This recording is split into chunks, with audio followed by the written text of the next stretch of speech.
اور فرعون نے کہا کہ اے حامان میرے لیے ایک مال بنوا تاکہ میں اس پر چڑھ کر رستوں پر پہنچ جاؤں،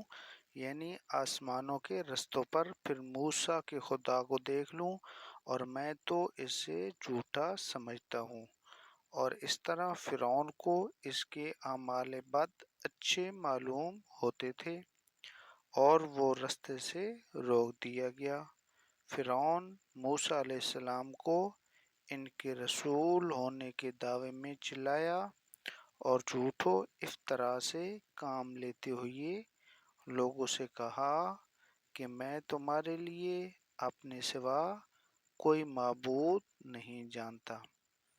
بس اے حامان میرے لیے گارے کو آگ لگا کر پکا، پھر میرے لیے محل تعمیر کر، ہو سکتا ہے میں موسیٰ کے رب کو جا کر دیکھ لوں، اور میں تو نعوذ باللہ اسے جھوٹوں میں سمجھتا ہوں۔ یا یوں کہا کہ آسمانوں کے راستوں تک پہنچاؤں، میں موسیٰ کے معبود کو دیکھوں، اور میں تو اسے جھوٹا سمجھتا ہوں۔ وہ کہتے ہیں کہ جہاں کا میرے سوا اور کوئی رب ہے، اس میں وہ جھوٹا ہے۔ وہ موسیٰ علیہ السلام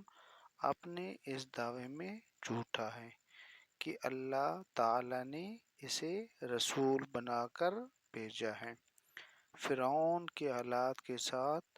پہلے مفہوم کی زیادہ موافق ہیں،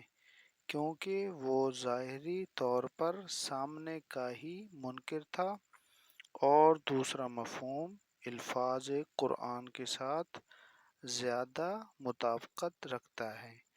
اور اسی طرح فرعون کے لیے اس کا برا عمل خوبصورت کر کے دکھایا گیا اور وہ راستے سے روک دیا گیا۔ بعد میں وسط دونوں سبیل پڑا ہے، یعنی اس نے لوگوں کو راستے سے روکا اور فرعون کی حیلہ سازی تباہی میں رہی ہے۔